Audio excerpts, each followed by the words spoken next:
اهلا بيكم، يا رب تكونوا بخير وصحة وسعادة. هنعمل النهاردة طريقة الزبدة الصفراء بالمكونات اللي عندنا في البيت. دي الفكرة اللي نازلة على كل القنوات عملتها وقالوا انها موفرة والريحة والطعم تجنن.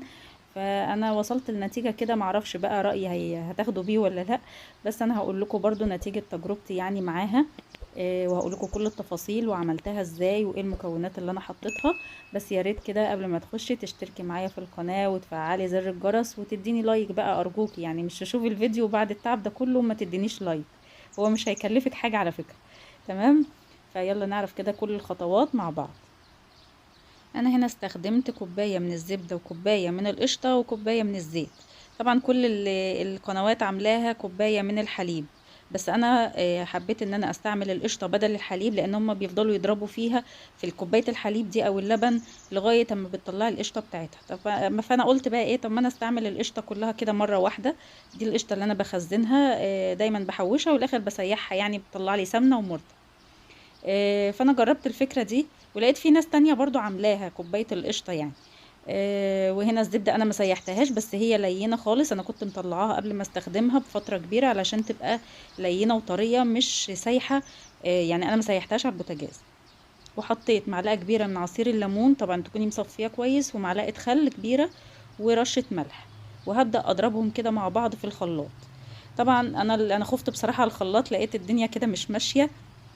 خفت الخلاط يبوظ، فقلت ايه هضيف شوية من الزيت. مش هحطه كله، بس علشان يمشي الدنيا كده واعرف اضربهم الاول مع بعض. لقيت برضو ان الدنيا ما مشاتش والخلاط كان هيبوظ مني. فانا خفت. فبدأت ان انا ازود كده شوية لبن. انا ما كنتش عايزه اضيف لبن خالص علشان ما تسيحش مني وما تبقى قوامها حلو كده ومتماسك زي الزبدة اللي احنا بنجيبها. انا نسيت اقول لكم ان انا الزبده اللي انا مستعملاها دي زبده فرن النباتي العاديه خالص. يعني مش زبده نيوزيلندي ولا حاجه. فانت ممكن تستخدمي اي نوع لو انت عايزه تجربي الفكره دي. زي ما انتم شايفين شويه اللبن اللي انا استخدمتهم، حتى ما كنتش عايزه احطهم كلهم. حطيت حبه الاول وبدات اضرب، لقيتها برضو مش عايزه تضربها كويس. فكملتهم بقى وحطيتهم، يعني هما تقريبا 3 4 معالق لبن بس، ما زودتش خالص. تمام، ادي القوام اللي انا وصلت له زي ما انتم شايفين كده. هبدأ انزل بقى بقيت كمية الزيت حبة بحبة. وانا بضربها برضو في الخلاط كده بس بالراحة، يعني خدي بالك من الخلاط بتاعك عشان ما يبص.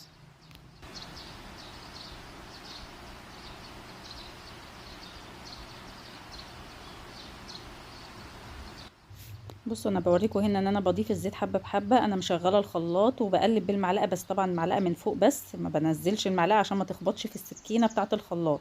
فانتي تاخدي بالك لو بتقلبي زي ما انا بعمل كده، المعلقة بس من على الوش، يعني انتي بتقلبي الوش بس، ما بتنزليش المعلقة لاخر الخلاط. تمام، وطفيت هنا وبقلب بقى تقليبه، وهرجع اشغله كمان يعني حبة صغيرين وبعد كده خلاص. طبعا انت ممكن في المرحلة دي لو عايزة تضيفي نقطة لون طعام صحي، يعني علشان تديها اللون الاصفر زي الزبدة بالظبط. ممكن في المرحلة دي عشان هي طبعا لونها بقى فاتح لما ضفنا القشطة عليها. وده القوام بتاعها اهو اللي انا وصلت له، قوام كريمي خالص وناعمة جدا.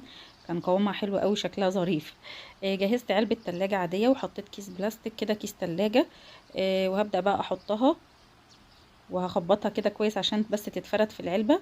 وبعد كده دخلتها التلاجة يوم كامل تقريبا، يعني كنت عاملاها بالليل وتاني يوم بقى صورت لكم بقية الفيديو لما تماسكت. يعني انا ما دخلتهاش الفريزر، انا حطيتها في التلاجة بس.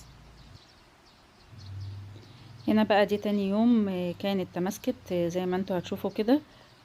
بس مجرد ما طلعتها لقيتها بدأت تسيح خالص. يعني كانت بصراحة، انا هبدأ بقى اقول لكم النتيجة اللي انا وصلت لها. طبعا الشكل حلو قوي وزي ما انتوا شايفين متماسكة هي برضو زي ما انتوا شايفين. بس ما فيش يعني ما كملتش نص ساعة بره التلاجة ولقيتها بدأت تسيح. حتى انا قطعتها بالعافية. كانت خلاص يعني بدأت اقطع بقى مكعبات وكده، لقيتها بدأت تسيح مني خالص.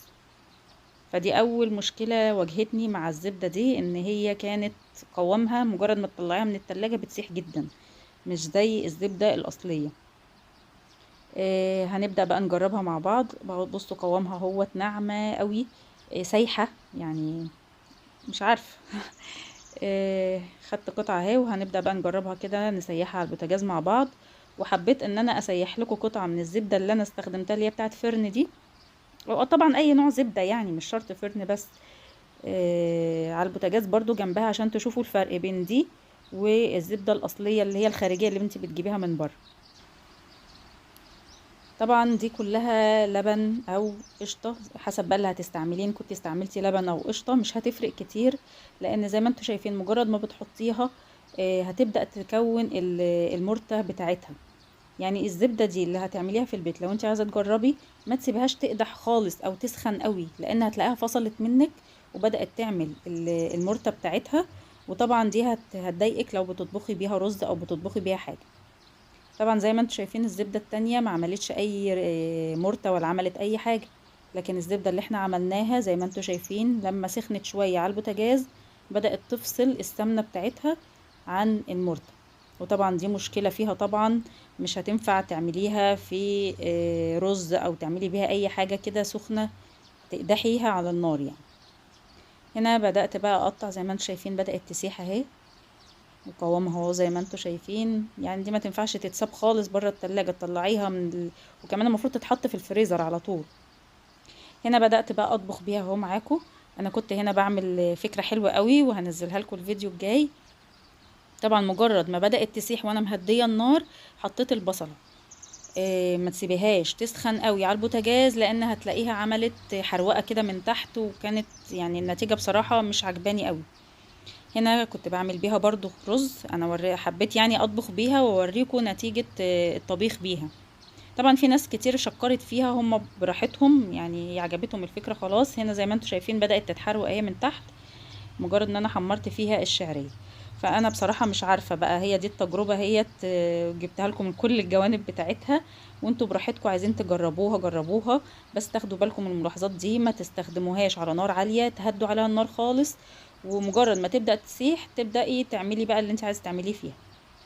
انا رأيي لو هتستعمليها في معجنات ماشي، لان مش هتتعرض لحرارة، يعني تستعمليها على البارد كده.